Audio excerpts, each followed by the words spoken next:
Hey friends, I am going to be removing this hinge and we're going to show you how to do it.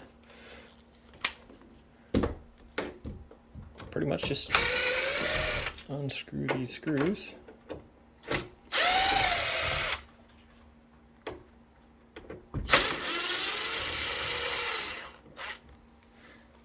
Okay.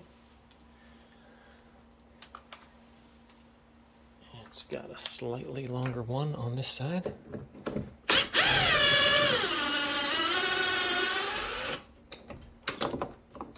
There we go. That's all there is to it, guys. If you're replacing hinges, I like to do the middle one first. All right, so say you want a different color hinge, that's kind of what we're doing here. Take out the middle one first, replace that with the one you want to put in, and then do the bottom, and then finally replace the top, and everything should stay pretty much exactly the same. So, all right guys, thanks for watching, and we'll see you next time.